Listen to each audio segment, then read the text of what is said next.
She slapped my baby at Christmas dinner. The sound cracked through the room, sharp enough to stop the ring light's hum for half a second. My son's cry folded into silence, but no one looked at him. Not my sister, not my parents. They just stared at me, waiting for the usual, me apologizing, me shrinking, me overreacting. I didn't move, but someone else did. My husband pushed his chair back, slow and deliberate, the kind of movement that changes a room before a word is spoken. He looked her dead in the eye and said quietly, "Get out." And I had already prepared everything in silence, trading it for the rest of my life. Stay and tell me whether I was right or wrong. I grew up learning how to disappear long before I understood what the word meant. At 10, I used to stand at the far end of my grandparents' dining room, right beside the old wooden chair with the faded seat. Everyone knew it as the extra chair.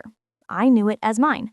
From there, I watched my sister Marlene, 2 years older, louder, already treated like a spotlight was following her, get moved into the center of every family photo. My mother, Evelyn, would fix her hair, lift her chin, and say, "There, perfect." If I stepped forward, she'd guide me back with a gentle hand and a practiced smile. "Let your sister shine." My father, Harold, never argued. He'd simply adjust the camera settings, pretending not to see me hovering in the corner, pretending not to hear the scrape of that lonely chair as I sat down again. The pattern didn't start there, but that's the first place I can remember feeling it in my bones. When I brought home an award from school, Marlene accidentally spilled juice on the certificate. Mom rushed to comfort her instead of checking on me. "She didn't mean it," she said. "You know your sister is sensitive." Sensitive? I heard that word more often than my name. Anytime I hesitated, questioned, or simply existed in the wrong moment, Mom whispered it like a diagnosis meant to excuse everyone else. Dad's contribution was a quiet, steady neutrality. "Don't make this bigger than it is," he'd murmur. That sentence followed me through childhood the way my shadow did. Close, unavoidable, flattening. As teenagers, the gap widened. When Marlene wanted concert tickets, I was told to hand over the money I'd saved from babysitting. "You're good with planning," Mom said, as if responsibility was a natural resource I owed them. When I needed a ride to a school project, they forgot, twice. The third time, Dad simply said, "Ask your sister," even though she had already left with friends. When I turned 18, I thought adulthood would break the pattern. It didn't. At holiday dinners, Marlene's stories filled the table. If I spoke, someone interrupted. If I disagreed, the room stiffened. "Joy, you're reading too much into things," Mom would say. And there it was again, the cue to quiet myself before the entire table turned. Years passed. I moved out, built my own life, my own rhythms. But the old programming stayed. Step back, soften, don't disturb the balance that protects everyone but you. I didn't fully see the cost of that silence until Rowan was born. When my son cried and Marlene shouted at me for overreacting, something small cracked inside me. Something old. Something shaped like that faded wooden chair. It didn't break open yet, but it shifted enough for me to notice. Looking back, I can name the moment the pattern cemented itself. It was that night, standing behind the camera flashes, when Mom turned to me and said, "Joy, stop being so sensitive." That was the day I learned my place in this family. The house was quiet after Christmas dinner, the kind of quiet that doesn't feel peaceful, just heavy. I was in the hallway, rocking Rowan, feeling the rise and fall of his breath against my shoulder. The red mark on his cheek had softened, but it was still there, faint and accusing under the warm lamplight. I heard footsteps behind me, slow, confident. I didn't need to turn to know it was Marlene. My sister stopped a few feet away, arms crossed, her voice already shaped into the tone she used whenever she wanted to win without looking cruel. "You made a scene. Honestly, Joy, you're overreacting again." Again. The word landed like an old bruise reopening. I didn't answer. I adjusted Rowan in my arms, pressing my hand against his back, letting the motion anchor me. Silence usually ended arguments in our family, because silence meant surrender. She waited for it, the way she always did. When she didn't get the reaction she wanted, she sighed loudly, like I had inconvenienced her. "You know Mom agrees with me," she added. She said, "You're too emotional to be taken seriously." My throat tightened, but my face didn't move. Years of practice. Marlene stepped closer, lowering her voice. "If you want this family to stay normal, Joyce, stop turning everything into drama. You embarrassed us." Us? As if I lived on the outside of a door they kept closing. I shifted my weight, feeling the wall against my shoulder blade. The wallpaper smelled faintly of cinnamon from the holiday candles. For a moment, I just listened to the distant clatter of dishes, to a laugh from the dining room, to Rowan's slow, steady exhale. Everything else felt sharpened and thin. I finally looked at her, not with anger, not with fear, just clarity. Quiet, cold, clean. She blinked, confused by the lack of collapse. "You heard me, right?" "I heard you," I said, my voice steady, and something changed in her expression. She didn't know why my silence felt different this time. She only knew it didn't bend. When I walked away, she didn't follow. She didn't understand that the moment she called me dramatic, the script they had written for me, my whole life, finally started to dissolve. I didn't break. I didn't snap. I simply stopped shrinking. And that was the beginning of everything that came after. I didn't leave the house angry. I left with Rowan bundled against my chest, his breath warm through the fabric, the cold air tightening around us as if the night wanted me to keep awake. Marcus walked ahead, carrying the diaper bag in one hand, his other hand hovering near my back, not touching, just sensing. He didn't speak. He didn't need to. The silence between us wasn't avoidance, it was awareness. Once home, I laid Rowan in his crib, his tiny fist open and closed as he drifted off, unaware of the chaos he had absorbed. I watched his chest rise and fall, then stepped back toward the hallway where the light was softer. My fingers brushed the bracelet on my wrist, an old habit. And something inside me clicked into place. I didn't cry, I didn't rant, I didn't replay the slap in my head. I moved. In the living room, the lamp cast a quiet glow across the coffee table.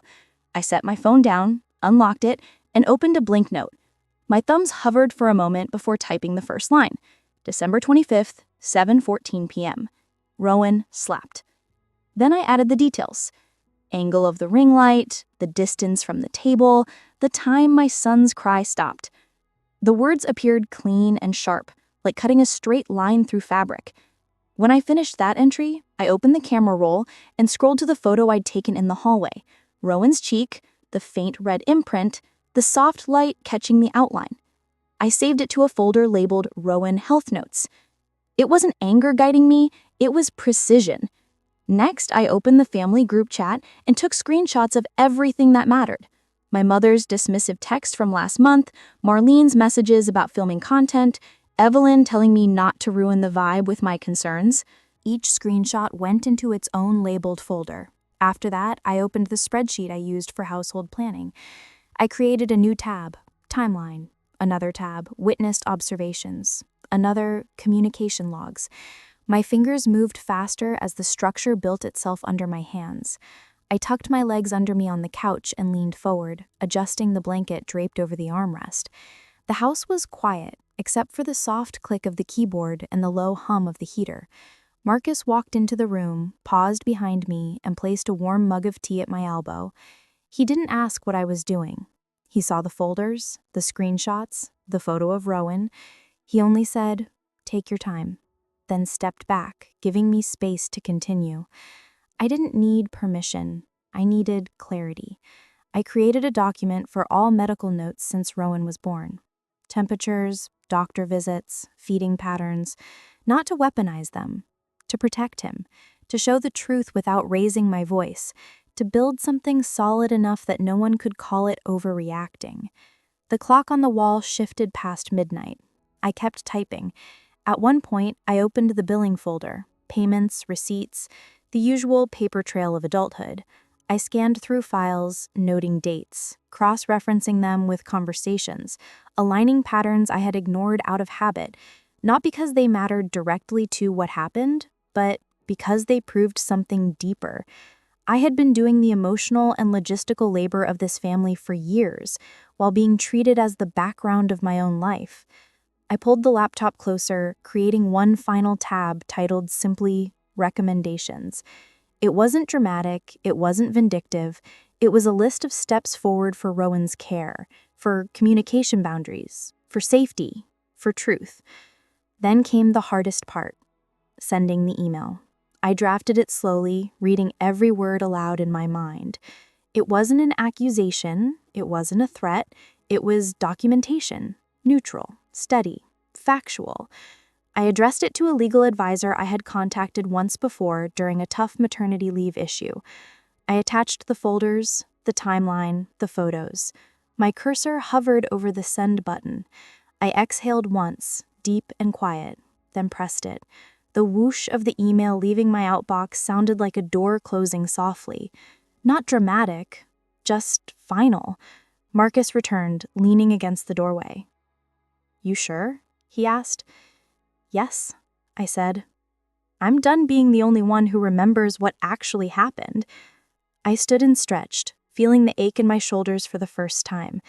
The living room looked the same as always, lamp, couch, toys in a basket, but the air felt different, like stepping into a room that had just been cleaned of something invisible. I walked to Roan's crib and rested my hand lightly on his back, feeling the steady rhythm of his breathing. His innocence felt heavier now, not because it needed protection, but because I finally understood what protection looked like. Strength doesn't always rise with volume. Sometimes it rises with documentation. Sometimes it rises with silence. And as I stood there watching my son, I knew one thing with absolute certainty. This time, I wouldn't fix what they had broken. The house looked different when we returned a few days later. Not decorated, not warm, just dim. The leftover holiday lights blinked unevenly in the window, like they were tired of pretending. We were there because my mother insisted on a family talk. Her tone on the phone had been clipped, defensive. She didn't ask how Rowan was doing. Marcus carried Rowan in his car seat, setting it gently near the doorway. I kept my coat on. The air in the dining room still smelled faintly of cinnamon and something metallic. The ring light from Christmas dinner sat on the floor, unplugged, its legs sprawled like a broken tripod. Marlene was already at the table, arms crossed, expression rehearsed somewhere between indignation and innocence. My mother hovered behind her, as if shielding her from an accusation no one had spoken yet. My father adjusted a chair, but didn't sit, watching Marcus with a wary caution that hadn't existed before. "Joy," Mom began. "We all think you misunderstood what happened." The familiar line, a script I had lived in for years. Before I could answer, Marlene added, "You made everything worse by sending that email. You blindsided us." I looked at her, then at the table, the same table where my baby had been slapped, the same table where silence had been louder than his cry. Marcus didn't sit. He placed both hands on the back of a chair, the tension in his arms controlled, contained. "We are here so everyone can hear the truth," he said, voice level. Mom scoffed. "The truth. Joy has always." She stopped when Marcus straightened. He wasn't a man who used volume. He used presence. And right now the room felt smaller because of it. I reached into my bag and placed a thin folder on the table. No dramatics, just paper. Photos, timelines, screenshots, notes, everything clean, organized, unemotional. My father frowned. "What is all this documentation?" I said quietly. "Since none of you looked at him that night." Marlene rolled her eyes. "You're blowing this out of." Marcus cut in, voice calm but sharp. "You slapped an infant." The words landed heavier than the folder. Silence rippled outward. I opened the first page. A photo of Rowan's cheek, the faint imprint visible under the hallway light. "This was taken 10 minutes after dinner," I said. "I sent it to a pediatric specialist. Her assessment is attached." My mother's face tensed. "Joy, you didn't have to escalate this." "I didn't," I replied. "The system did." I slid another page forward, my notes on the risk assessment, the guidance from the advisor, the documentation that now exists outside the family's control. "This isn't about punishing anyone," I said. "It's about protecting my child." Marlene's chair scraped sharply. "You're making me look like a monster." "No," I answered. "I'm showing what happened." She stood abruptly, eyes flashing. "You're pathetic, Joy. You always need to feel like the victim." Before the old ache could rise in my throat, Marcus stepped forward, slow, steady. "Enough," he said. Her mouth opened, ready to fight. He didn't give her the chance. He looked her dead in the eye, the same way he had the night of the slap, and said the words that cut cleaner than anger ever could. "Get out." The room stilled. My mother gasped. My father's jaw twitched. Marlene froze, caught between outrage and disbelief. "You can leave," Marcus added. "We will." The power shifted so quietly it felt like a change in temperature. For the first time in my life, I watched my sister search the room for someone to defend her and find no one willing to. She grabbed her purse, muttering something under her breath, but her eyes avoided mine, avoided the folder, avoided the truth. She walked out without looking back. The door clicked softly behind her, a small sound with the weight of an ending. I exhaled once, steadier than I had been holding my breath for years. My mother spoke first, voice trembling. "Joy, what happens now?" "Now," I closed the folder. "The rest is in motion," I said. "And for once, it's not my job to fix it." The house felt lighter after she left, though nothing in it had changed. Same walls, same furniture, same dim light drifting through the curtains. But the air no longer carried the weight of waiting for someone else's approval. It was as if the silence had finally shifted sides. We drove home without speaking. Rowan slept the whole way, his small breaths fogging the edge of his blanket. Marcus kept one hand on the wheel, the other resting near mine, not touching, just there, the way quiet support often is. I watched the city pass through the window, lights smearing into soft ribbons. Everything looked strangely ordinary, but I didn't feel ordinary at all. At home, I carried Ro into the backyard. Winter sun leaned low across the grass, soft enough that it didn't sting, warm enough that it didn't feel empty. I set him down near the patio and he pulled himself up on the wooden bench legs, wobbling, determination pure and uncomplicated. He laughed, small, bubbling new, a sound untouched by anyone else's expectations. I sat beside him, letting the moment stretch, letting it breathe. For years, I had confused silence with surrender. I had learned to step back, to soften edges, to make myself easy so the family could stay intact. But standing there, watching Rowan steady himself on uncertain legs, I understood something simple and irrevocable. Silence only hurts when it belongs to someone else. When it's yours, it becomes something different, a boundary, a beginning. Inside the folder I had closed at my parents' house lay on the kitchen counter, untouched. No ringing phones, no frantic messages, no apologies, just space, open, uncluttered, waiting. She never came back. The thought settled in without bitterness, not celebration, not sorrow, just truth, a clean line drawn where chaos used to stand. The wind moved lightly through the yard, brushing against Rowan's hair as he shifted his grip and took one small, unsteady step toward me. I held out my hands, but I didn't pull him close. I let him find the balance on his own. In that quiet, something finally let go, something I had carried since childhood, shaped like a wooden chair at the end of a long table. For the first time, the silence felt like mine. The yard grew quiet as the last bit of daylight slipped behind the fence, leaving only the soft rustle of winter grass. Rowan steadied himself against the bench, watching me with wide, unburdened eyes. I breathed in the cold air, letting it settle where fear used to live. The past didn't vanish, but it no longer controlled the shape of my days. Families break in loud ways, but they also break in silence. And sometimes that silence becomes the first honest sound you hear. Boundaries aren't revenge. They're the place where your life finally begins. If you've ever lived through a silence like this, tell me what it taught you. Share the moment everything shifted for you. I'm listening, and somewhere out there, someone who needs your story is listening too.